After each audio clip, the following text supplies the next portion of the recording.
Are you awake? I thought I heard you get up. Yeah, I'm awake. Sorry, I just can't sleep. Are you thinking about him? Yeah, a bit. Usually get back to sleep, my love. I'm fine. No, it's okay. What else is on your mind? I don't know, it seems weird, but I had one of the most vivid dreams of my life.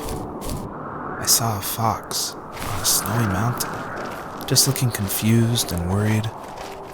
Those eyes, I can't get those eyes out of my head. She was running in the windy snow, looking for something. Do you think it has to do with you and what's been going on? I don't know. It was just a dream, Rachel. They're not meant to make sense. A lot's happened the past couple days, that's all. Well, if you're not going to sleep anyway, you should tell me. I want to hear. All right.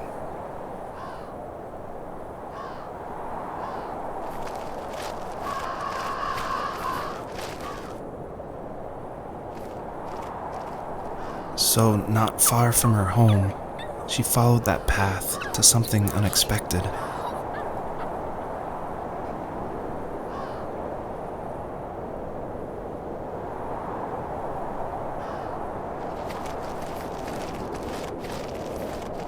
She couldn't stay, though. She had to find her other 2 children. So she took that path. She followed it towards something ancient. Something with answers.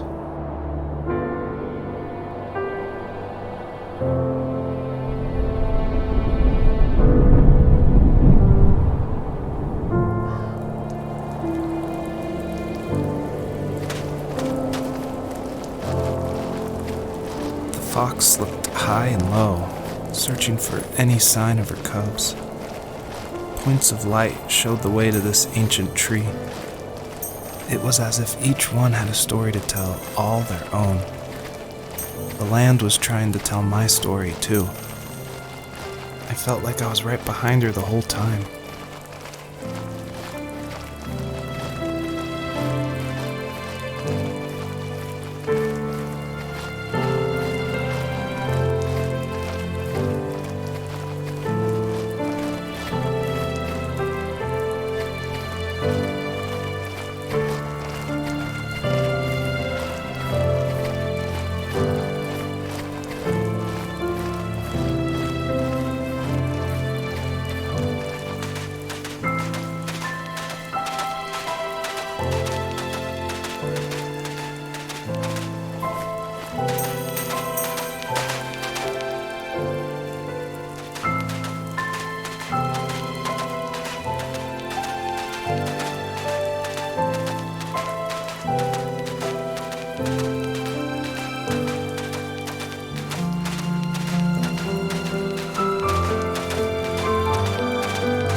Remember what my dad did for a living? Wasn't he like a lumberjack? That's one way of putting it. If wood was a canvas, then a carving knife was his paintbrush.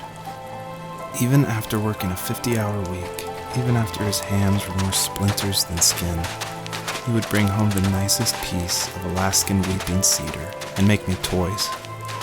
That wooden train was the first toy I can remember, and I loved it. I just knew from a young age I was going to be a lumberjack, like my father.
My teenage years were full of sketching, angst, and trouble.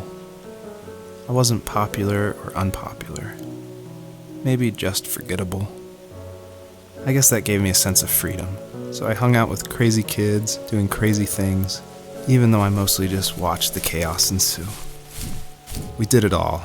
Put fireworks in mailboxes, hide roadkill in people's garages, break windows of the barber shop in Anchorage. My dad was furious, but he was so busy working he couldn't do much to stop me from going out. I think being an adult means there's no one to stop you making hard decisions. He had to make a living, and he couldn't be in two places at once. Yeah, I realize that now. But at the time, I was sure he was more interested in growing his business than what was going on with me.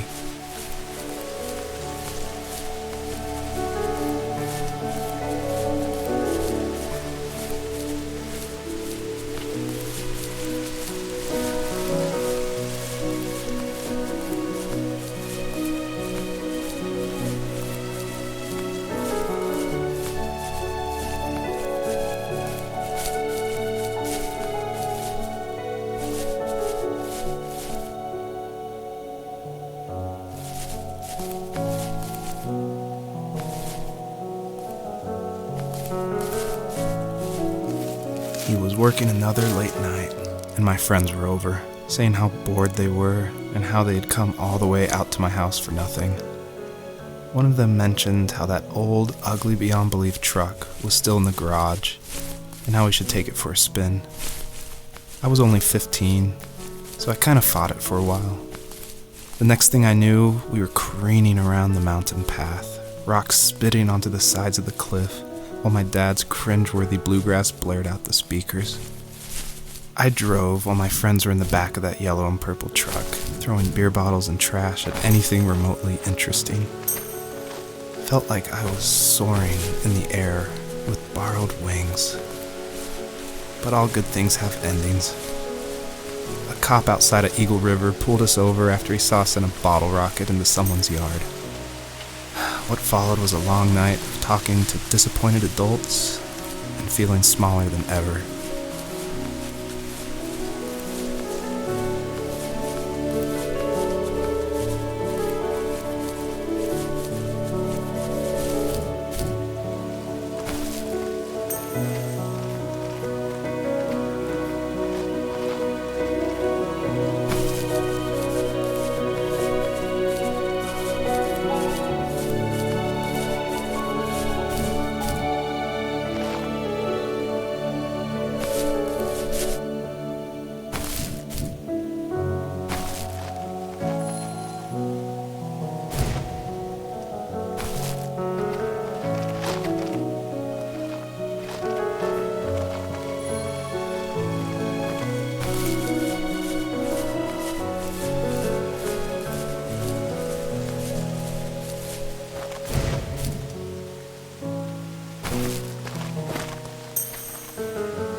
After he drove me home from the police station, I blew up at him, saying how I never wanted to be like him, how I was going to be someone and leave that hick icebox for good. He just looked forward at the road with tired eyes. I took out that bluegrass tape from the cassette deck and chucked it out the window. In my sage teenage wisdom, I thought I proved the ultimate point. But my dad had a different idea. He slammed the brakes, slowly bowed his head while gripping the steering wheel, and finally looked at me. All he said, like it was a polite request, was, "Make this right." I sat there in silence, fuming, but I eventually got out and combed every square inch of the woods, muttering profanity after profanity. I found it 30 minutes later, near a small waterfall off the road. I went back to the truck, put the wet tape back in, and sure enough it worked. We didn't speak another word to each other the rest of the night. Wow, I knew you were a crazy teenager, but It's hard to believe, isn't it? It surprises me too. It's like I didn't really know who that kid was back then. I bet my dad thought the same thing over and over. It's almost like he was saying, "Make this right," to himself, more than to me.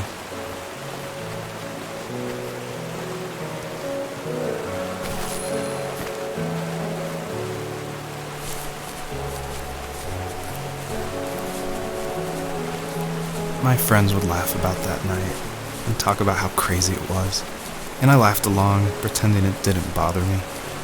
But it did. I imagined my friends growing old in the bush, unable to find that thrill in those godforsaken ice fields. It's like those mountains were a literal wall, keeping me from leaving, where all I would have to look forward to are lumber yards and evening beers. I had to climb over. That was my only goal for a long time.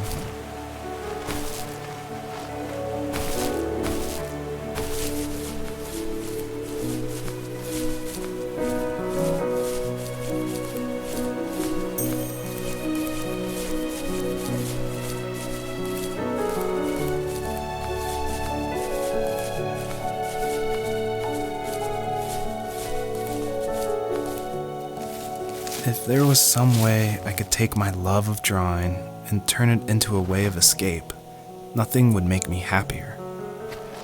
I wanted to create instead of tearing trees down. I wanted to move to the lower 48, not because I hated it there in Alaska, but I hated the idea of it. It's like all of that spite inside me had created this monster which followed me around my whole teenage years. I put so much energy into doing what others didn't expect of me. Why did I do that? there's one fact you're forgetting, though. If you didn't have that fire in you, we probably would have never met. You're absolutely right. Maybe the destination is all that matters in the end. But then why am I awake? Why am I seeing this fox go on her journey? And why can't I stop thinking about my dad?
On our property, there were old abandoned pieces of a shed and car long left unused. I used to ask him all the time who those people were that left all this junk, and I'm sure he got so tired of hearing it that he made up some elaborate stories how a brown bear ate them and haunted the woods afterwards. What's funny is I think it made those people seem more real, growing up thinking they were still hanging out like they couldn't say goodbye. I used to tell my friends how I could swear I saw spirits move near the water, and that always freaked them out. I guess it didn't bother me, because the way I saw it, they were normal people with old cars and sheds, just trying to figure out how to survive and be happy in the middle of nowhere. It was a cool thought that they didn't want to leave, but I was a weird kid. Well, you had good company since those ghosts like living in a place where they were brutally devoured.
Built a lot of stuff in his free time. If he wasn't watching fly fishing or reading Tom Clancy novels, he was carving something. He made tons of birdhouses. Not that he was into bird watching, but I think he really missed working and adding on to the home. If he couldn't afford the time to build onto our own house, he would have to settle with watching birds move into their little homes. We kept an old mattress in the bed of that ugly yellow truck. So we would drive it deep into the woods and then watch the birds fly into their houses while the sun set. Usually it was accompanied by venison jerky or cold Coke, but not a lot of talking, which is how we both liked it.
We were happiest underneath the evergreens.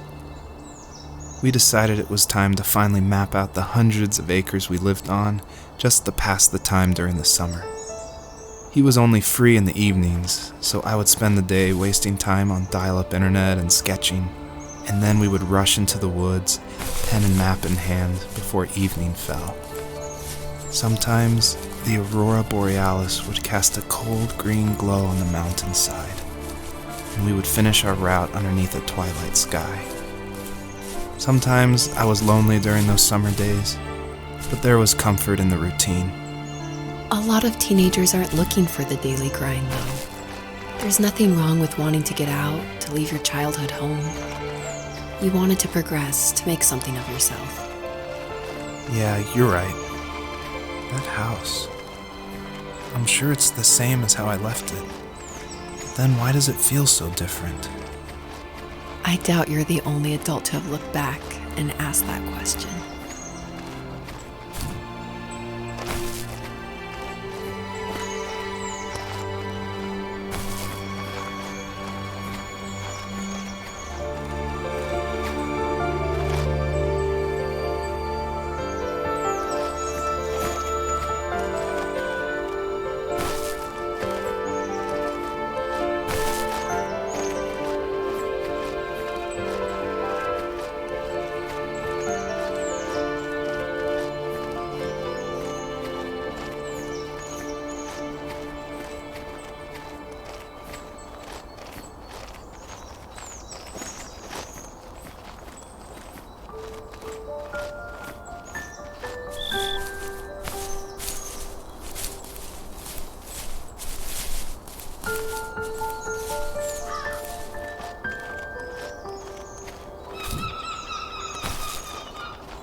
Even at my most distant, at the times when I detested him the most, he kept reaching out. For a year straight, he asked me every week when we were going camping. I thought he was just dense. Eventually, to shut him up, I agreed. We carried out the worn lawn chairs from the garage and set up a cinder block campfire at the site we'd always used behind the house. We walked down the mountain path, talking in the warm sunshine we only got a couple months of the year. Those 3 obsidian rocks shimmered alongside the shore, almost like sparklers pressed against a dark window. I'll never forget that wet stone on my feet, or how those massive mountains looked even bigger in the lake's reflection. I felt small, but grateful. As the sun set, my dad found something I hadn't seen for a long time. The tree where I'd made my first carving when I was 6. I hadn't even carved it. My dad had helped me, but I still called it my tree. Something about seeing my name there made me open up, and we talked about everything that night in that old camouflage tent. I told him how much I loved sketching and design, and how it would be a dream to study architecture in Seattle. I told him how I didn't get along with my friends much anymore, but that I didn't mind being alone. He told me he was there for me, and he joked that if all he had to do was write my name on a tree to finally get me to talk, he would have left me carved logs with novels on them in front of my room every morning. I don't know why it took me that long to realize it, but it was then I knew how much he had sacrificed for me.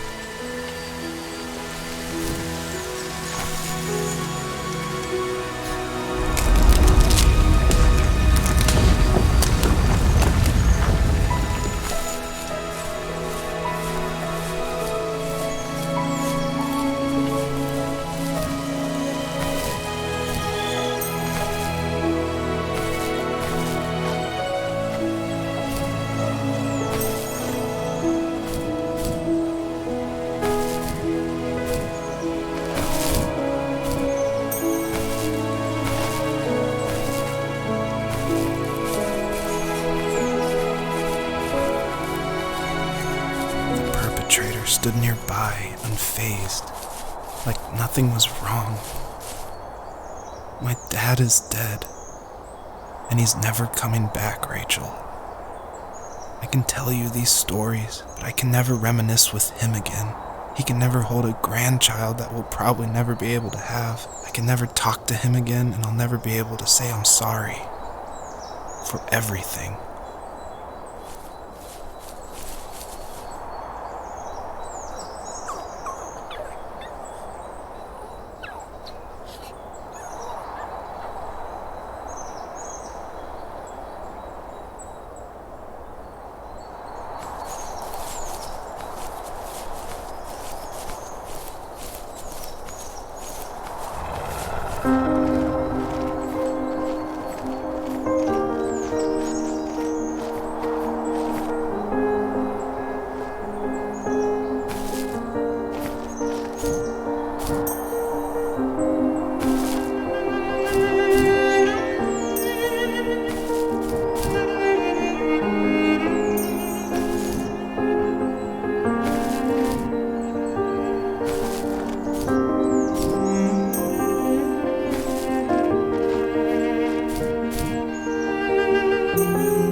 Good night.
Joseph, you can't go to sleep feeling like this.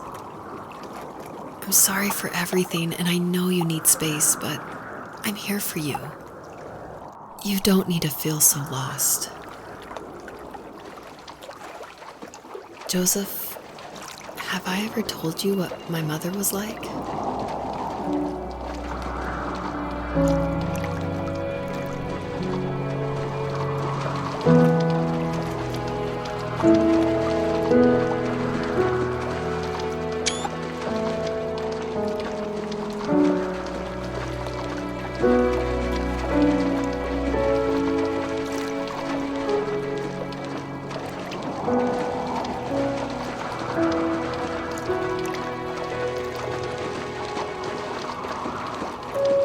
You know what it's like not to have a mom at home, and you know how hard that made my childhood.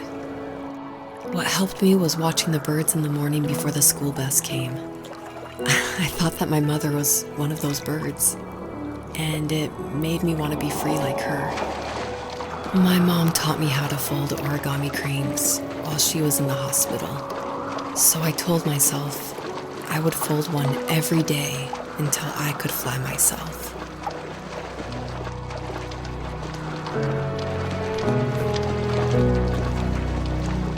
I think we both have always loved animals, and for me that love started with a dog. Sometimes this Rottweiler would come up to our property line and wait at the fence for me, but only once in a while. I was sure to check every day immediately after school, and it usually ended in disappointment.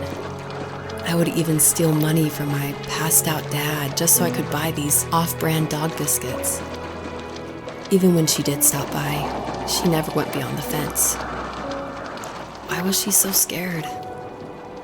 I think my dad was the opposite of your dad in almost every way, except he was in the military as well. He coped with alcohol of every kind. The trailer started falling apart, he got angry, and I withdrew. More and more I became the weird, quiet kid who made lots of origami birds and carried dog biscuits around. I think we were pretty similar when it came to being the weird kids. And that same sincerity in college was one of the reasons I was so drawn to you.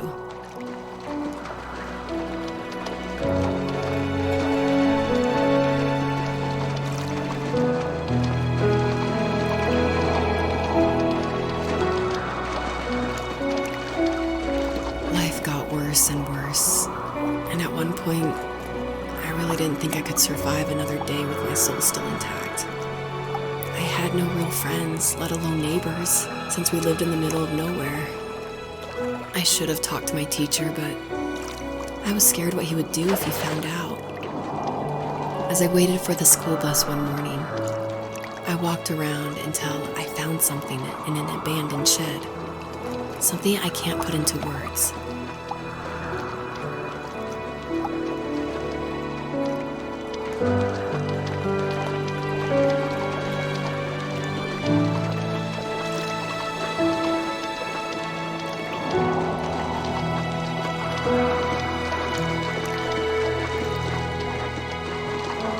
summoned courage I didn't know I had, and I broke into my dad's room and found the key to the shed where he had locked my bike. I'll never forget that feeling, the wind rushing by my ears as the sun rose over fields of wheat. I was flying for the first time. I biked as far as my legs could take me until I found a house that felt friendly and that felt like home. Those strangers helped me in so many ways. And if it wasn't for them, I wouldn't have found my foster family. And if it wasn't for my parents, I wouldn't have met you.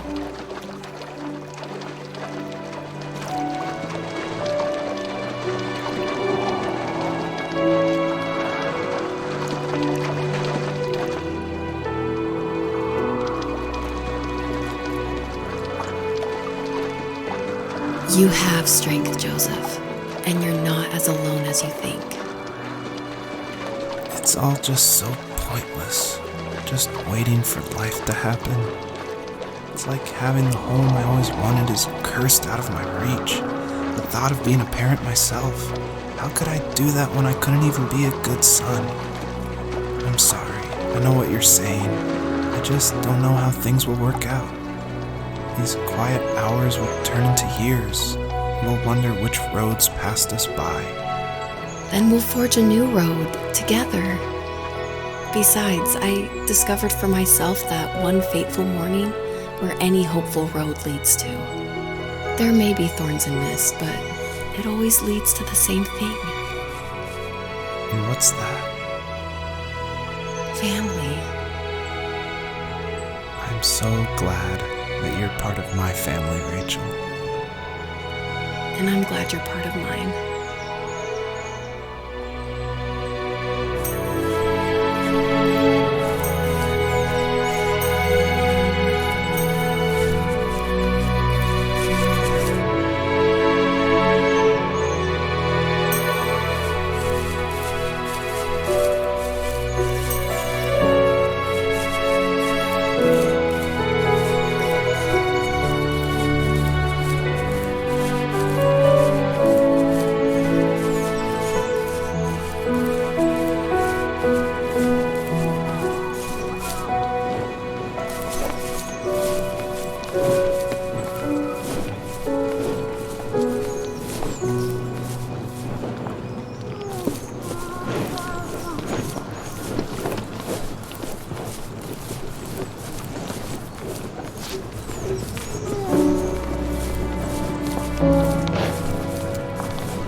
The fox knew her last cub would be waiting for her at the first tree. She was almost there. The rain cascaded onto the jade valley where the entrance to the tree was. Life was protected there, because that's where life began. It was now only a mother and a daughter left.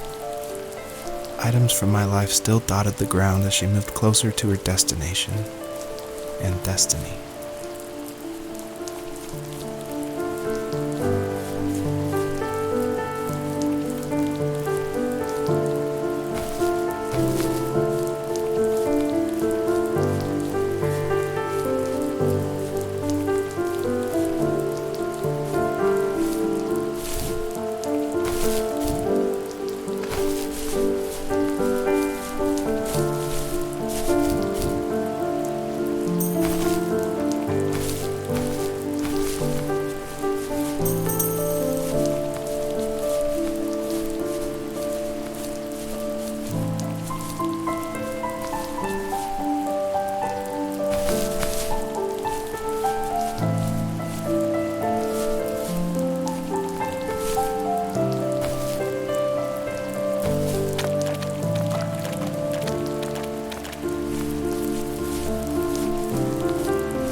At the end of high school, I felt something I hadn't felt in a long time.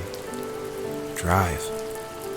I looked into the best architecture schools on the West Coast, then got a dose of reality when looking at other students' portfolios and the high cost of tuition. I still wanted to be something, to be the next Alvaro Siza, and to make those thousands of sketches worth something in my grand history. But now even an internship sounds impossible. Siza helped me understand how essential emotion is in architecture, and he also said light is the real composer of space. I like to think these glints of light, like not finding a job or even a strange dream about a fox, are something I should be thankful for, even if the illuminated space is something I'm less than comfortable with.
My dad was super supportive with my college plans. To a point. Things were okay until this terrible accident happened. I guess a forklift flipped over due to a bad axle, and it crushed one of the workers there. My dad didn't eat for days, even though he wasn't directly involved. It devastated him. Not only did it hurt the business, but it just freaked him out. He would talk in his sleep, muttering things about firing people and saying sorry. One fateful day he approached me, said that since my school search wasn't going well, I should finally be a man and take over the family business. He said one day he was going to die, and that all of his work, sacrifice, and even that man's life would be wasted in vain. I just lost it. Teenage me just exploded at the thought. I screwed up. I said things I shouldn't have. He was having a crisis, and I pretty much spit in his face.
Was that the last time you talked to him?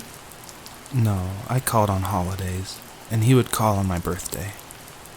I guess we acted like nothing ever happened, which was stupid. Didn't want to ask about his lumberyard, and I'm sure he didn't want to ask about my job search. I never went back and visited. I think the last conversation we had was about what movies we had seen and what exactly a best boy is in the credits. I thought he would be here so much longer.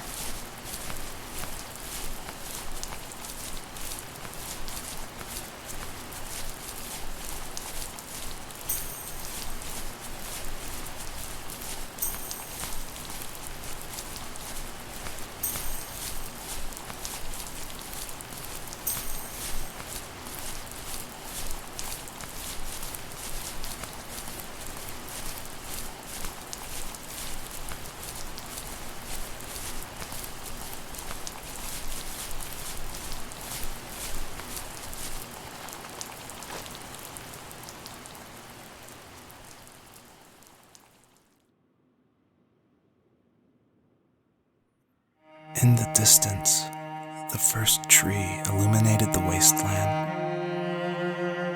She couldn't go home anymore. She did the only thing she was capable of. Moving forward. My dad died alone in the middle of the wilderness.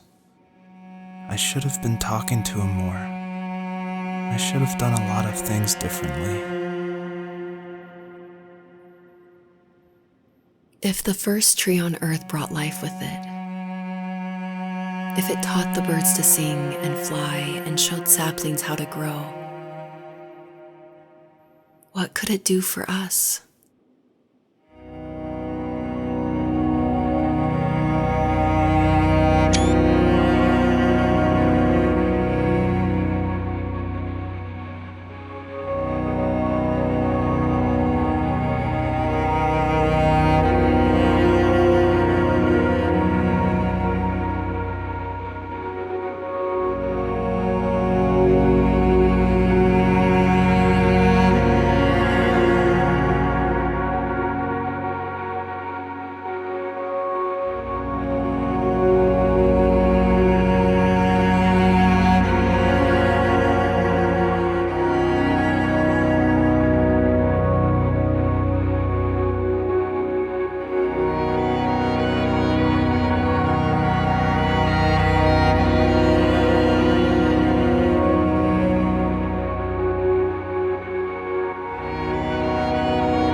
There was a letter I received yesterday from a name I didn't recognize, with a quote I can't stop thinking about. Death is not the opposite of life, but a part of it. More and more, I'm realizing one important truth. Each of us have our own journey to the first tree, but sometimes I'm not sure I'm ready to take that first step. You already have my love.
guess her journey was over.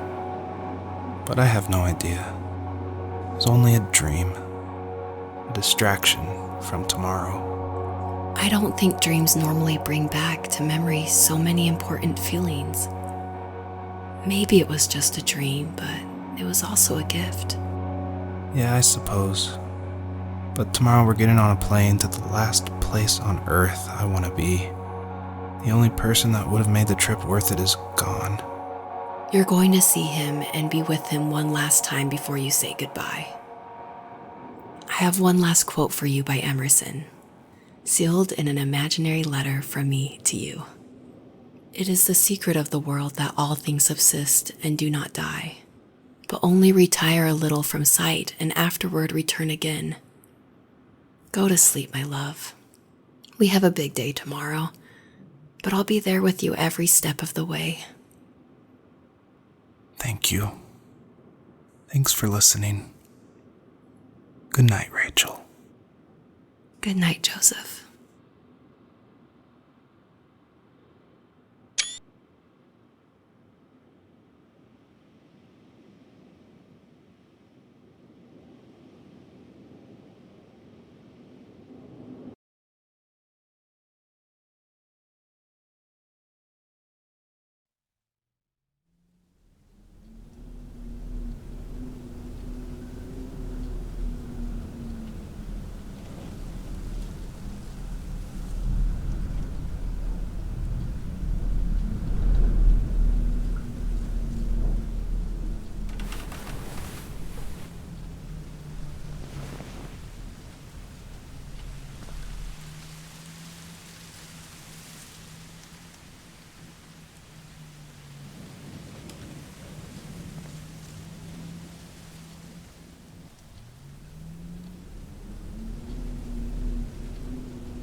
hell?